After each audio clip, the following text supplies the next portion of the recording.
This is our presentation on low intensity activity on an intensive care unit patient. So the intensive care unit is a critical care for anybody that goes in hospital. So burn victims sometimes go in there, anybody that has really just bad conditions will go in care units. So overall, it's there to prevent farther psychological or deterioration while treating the underlying cause or condition. There's an array of technologies that provide support for failing organ systems, particularly the lungs, cardiovascular system, and kidneys. It's dedicated to the management and rehabilitation of patients having or at risk of developing acute life-threatening conditions. It's multidisciplinary and interprofessional specialties, intensive care unit, and critical care. Within the intensive care unit, there are multiple subunits, the prominent ones being neonatal, which caters to babies, pediatrics, which caters to children, coronary, which is the heart and the blood systems, surgical, which is anybody undergoing critical surgeries that could be life-threatening, medical intensive, which is things like burn victims, serious injuries from car accidents or anything along those lines. And then long-term, which are those patients who are in comas and they just really don't have an idea on how to get them up and out of there at the moment. Also within the 5 domains of the ICU, there is the physical space. It's discrete location within the hospitals. It's different for every hospital, though they are discrete, just for the family's purposes as well as the patient. The beds have 360 access with sinks, ventilators, dialysis machines, oxygen machines, suctions, anything that might be or is in use for that patient. There are separate rooms available for isolation. So if there are, in rare cases, victims that are very prone to infections at the time, they will have them in separate rooms so there won't be any further infection, further injuries or conditions. The second domain is support and monitoring. So within an intensive care unit, there's continuous monitoring of the patient because they're in there for critical conditions and different things. They have non-invasive, which is just checking heart rate and blood pressure and making sure you're just getting everything you need. And then there is invasive, where they do things like checking the pressure in your brain and hemodynamics. A lot of the monitoring and support can depend on available sources and the certain population being served. So there are certain hospitals that have a higher rate of burn victims than those who are going in for surgery. So they would have more sources for burn victims rather than on-staff surgical doctors, because that's just not their domain. The next domain is human resources. Human resources is exactly what it sounds like. So the key to being effective within the ICU is the talented employees and what they bring to the atmosphere and to the victims. A lot of the times, victims that are there really want happy, bubbly places that are needed for the ICU. We're going to click on a video really fast. It's going to show you just a little bit about the humanity in the ICU. More crucial than you may think. A human resource management, HRM department, or team can contribute to a company's overall success in multiple ways. In the hospital industry, HRM is key when it comes to maintaining effective services, attracting talented employees, and promoting a positive professional atmosphere and workplace safety. Human resource management is the process of hiring and developing employees so that they're more useful to both their specific fields of work and the organization as a whole. This process includes recruiting, training, and evaluating employees, analyzing jobs, communicating with staff members, and managing salaries. HRM can play several different roles when it comes to the hospital industry. The American Society for Healthcare Human Resources Administration, ASA.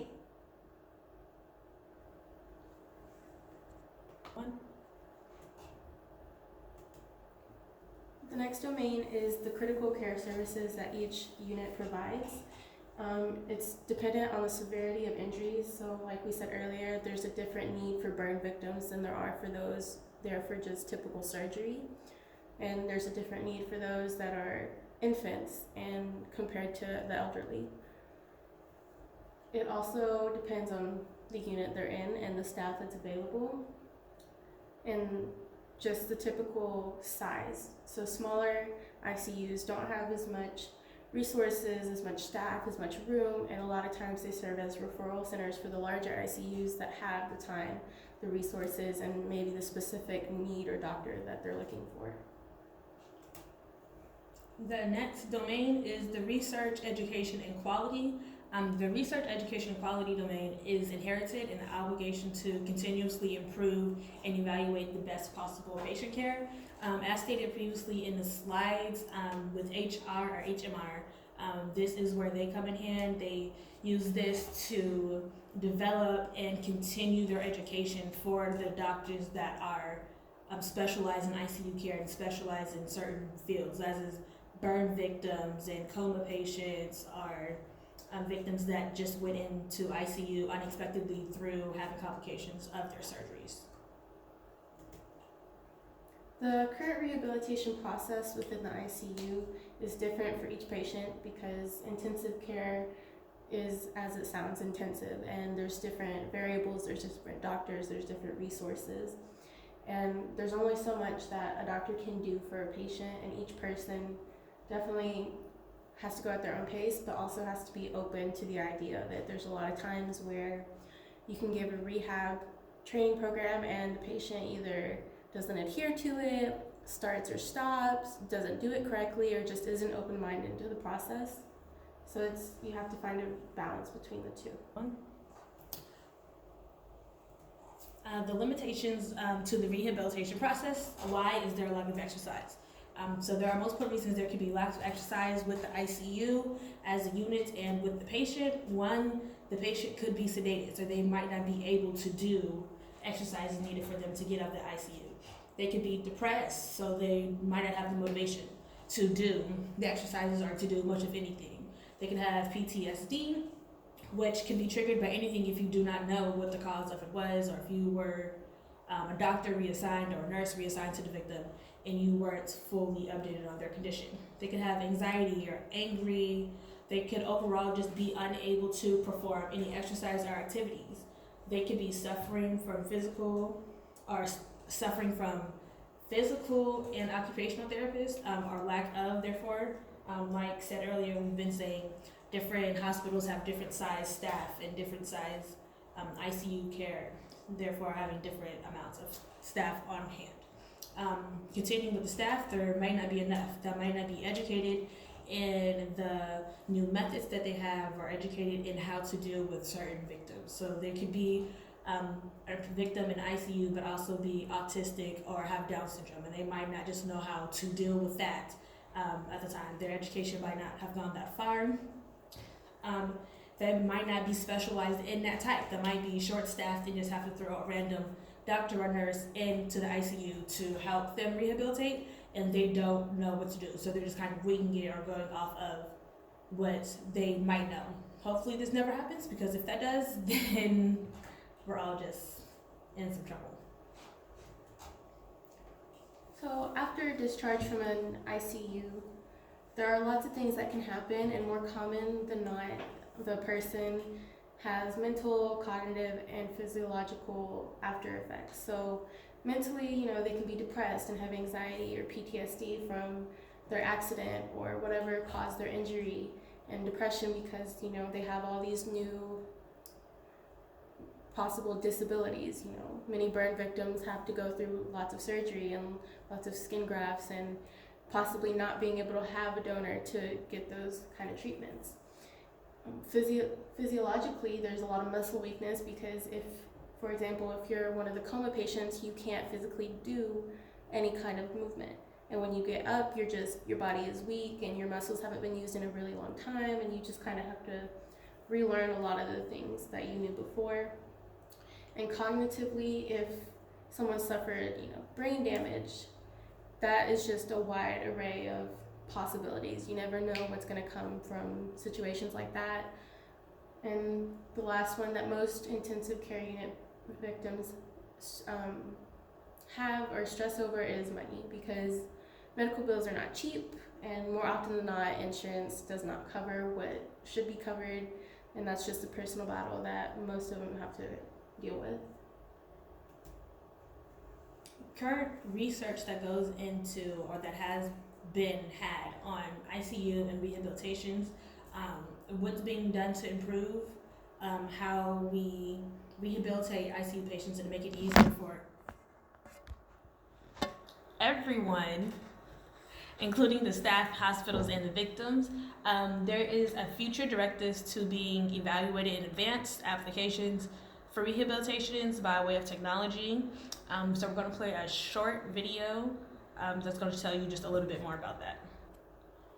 Unfortunately, the video link is not loading, but to summarize the video, it goes over different methods of what is being practiced and tried with ICU patients. So neuromuscular electricity stimulation, bringing more mobility to patients earlier in their treatment instead of waiting until they feel like it. And of course, each of these methods have their pros and cons of being used.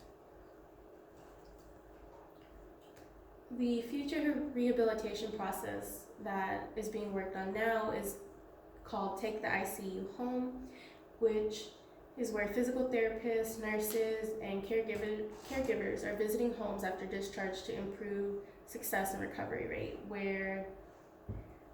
Whereas some patients might sit in a hospital through treatment and rehab and then checkups and spend months on months in this unit, they can go home at a certain point and the hospital just comes to them, which not only saves medical bills, but it gives them the opportunity to have a more comfortable space, gives them more one-on-one time with whoever the therapist or nurse or caregiver might be, and it gives them the option to just personalize the treatment they're getting. Whereas in a hospital, you might be uncomfortable and you might be around multiple different patients and you might be just a number of different variables.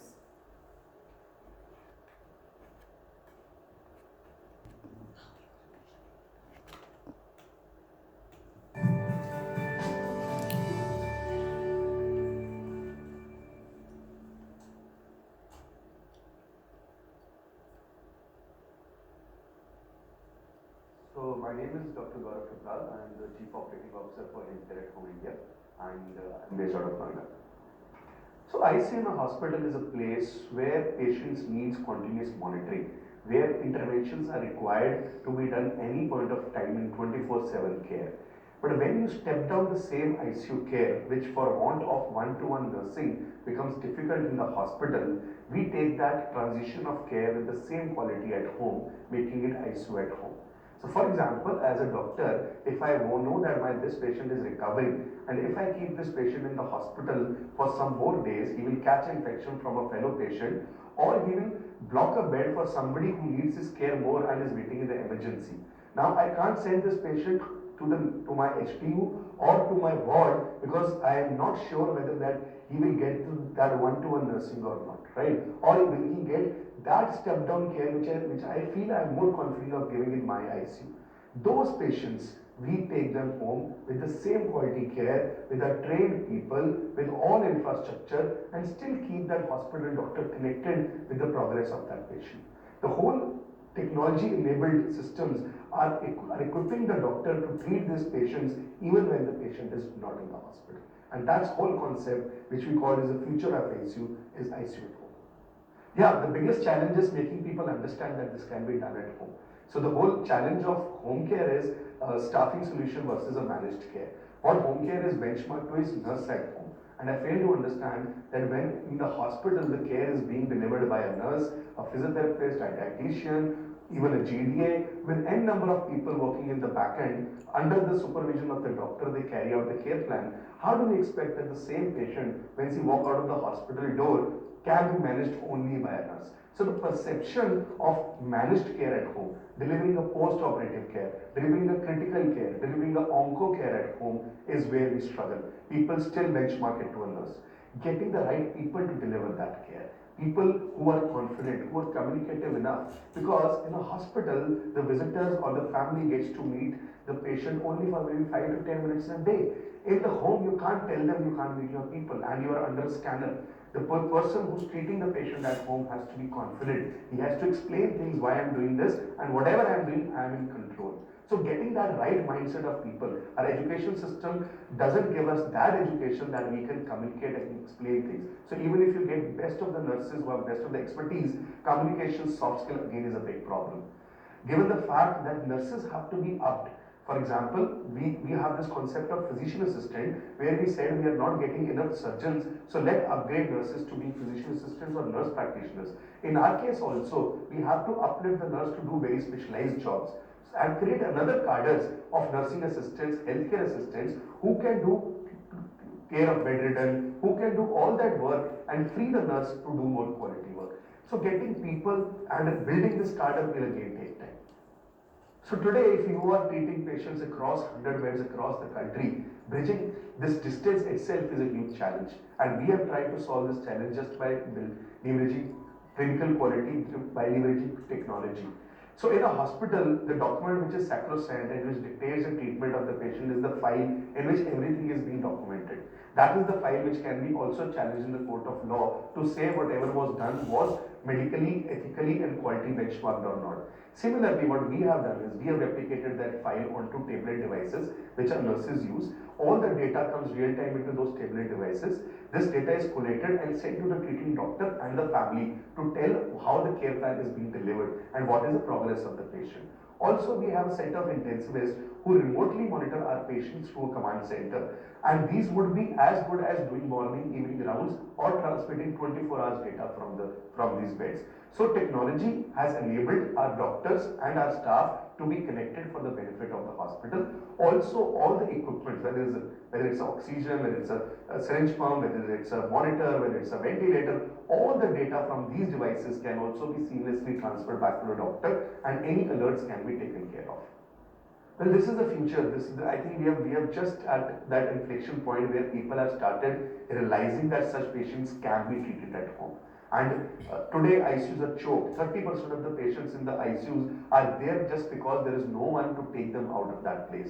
And there are 40% patients who do not get ICU because ICUs are only in those tertiary care centers which are located in those few metros, right? With ICU at home concept coming back, we'll see a pattern where patients who are coming to these metros will not get stuck into those hospitals but can go back to tier 2, even tier 3 cities where we can set up the ICU at home, and this will increase a lot of accessibility. Second I see is affordability, where ICU at home is less than 50% of the cost that in the hospital. So I see that ICU at home should boom and it should provide access and affordability to care. So to summarize up our presentation, the problems with ICU and low intensive care in the ICU patient is there can be lack of staff, lack of education, lack of knowledge in the staff. They cannot be specialized in that certain type of condition or injury with the staff. The future of the ICU is, as the gentleman just said, take ICU home. It is 50% less than what it would be in the hospital. You get to be more personable with the patient. The patient gets to see their family longer than 5 or 10 minutes. They are more likely to be motivated and willing to do the exercises and workouts.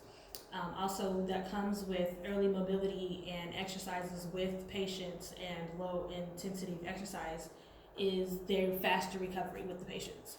So they won't spend a long time in the ICU patient or in the ICU care, and they won't necessarily be as depressed or feel as invalid as they usually would had they had to stay within the ICU for a long period of time.